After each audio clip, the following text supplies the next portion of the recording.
And so we did the reading, and I told her that I saw her standing on a stage and talking about something that she was very passionate about. And when I got done, she's like, I don't know what you're talking about because I am too shy and too scared to ever do anything like that. I said, well, I can't help what I see. That's what I see. And so about 3 weeks later, she sent me an email saying, you're not going to believe this. I'm going to be on a TED Talk. And you do energy portraits, and I want to touch that because people love that. Tell me about what you do. You call them art readings? It's a reading, and I call them art readings so people understand you're getting a reading, but you're getting this piece of art. And I actually call them personal energy portraits because it's not just like you could do a painting of a space, an environment, and still call it an energy painting. But this is personal to the person. And so this is the way I see it. Everyone has an aura, their energy field, and inside the energy field is every thought that they've ever thought. It's held there, and it is, and this is where the idea of epigenetics comes from. Your thoughts compile upon each other, and then they can wreak havoc on your body over time.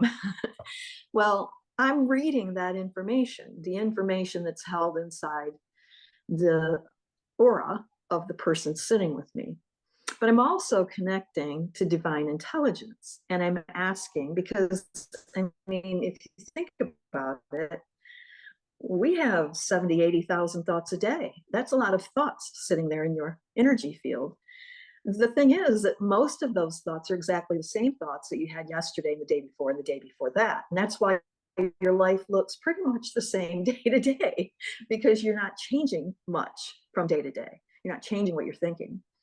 So when I'm tapping into divine intelligence, I'm asking, what do you have for this person today? It's almost like something will move forward. And I can see things in my mind's eye. Well, sometimes it's like little video clips, or it could be just a scene, or it could be actual the movement of energy. And that's what I'm painting. I'm painting the visions that I see. And therefore, it's a reading. So when I'm done sitting with somebody and painting this, then I give them the reading right then and there. It's always shocking for people who do it the first time, I think, because they're like, wow, this is way more than I thought it would be. And that's why I call it an art reading, because I want people to understand it's a reading. Like if you were to have a tarot reading, or you were to have a psychic reading, or you were to have a psychometry reading, it's just those are just modalities that get you the same kind of information in a way. But this way you're visually seeing what I saw. And a lot of times what's really wonderful is that the things that show up, the images that show up, have a deeper meaning to the person that's receiving it than I could even possibly know. Over time, what's really fascinating to me personally is that over time they've evolved. And so in the beginning, it was just like almost like a flat image, more graphic like in nature, we might say. And then they evolved into these paintings that I could read the quadrants of the painting. Like if it's this area, it means this. If it's this area, it means that. And then after another period of time, it evolved in another way. So, as you're painting, there's like your base coat, your underpainting, maybe a rough draft, and then another layer of paint. And then maybe 2 or 3 layers after that, you might be finished. And so these layers are it's more like dimensional.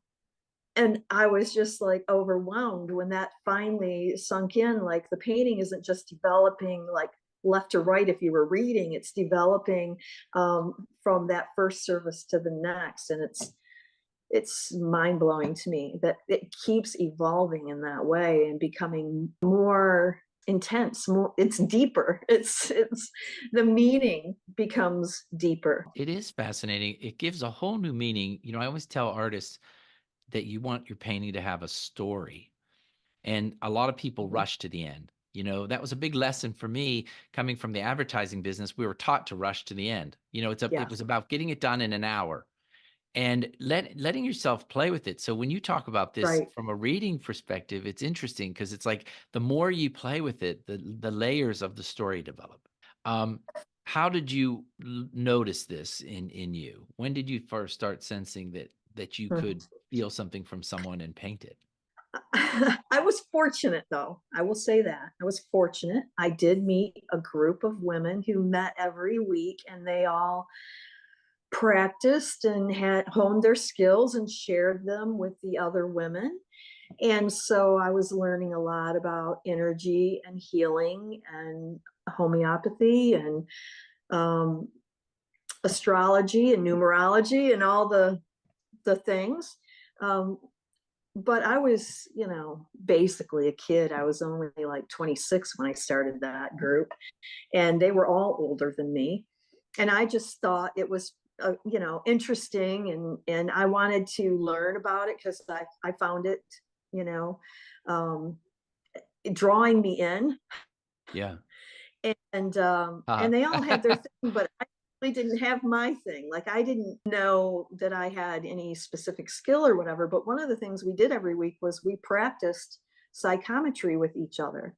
And I don't know if you've ever heard of that or not. A No, lot of no. people haven't, but these are my glasses. I wear these glasses all of the time. Nobody else wears them or borrows them. So they also contain a bit of my energy. And so if I were to pass them to someone who could read energy, then they could hold my glasses and tell me something about myself.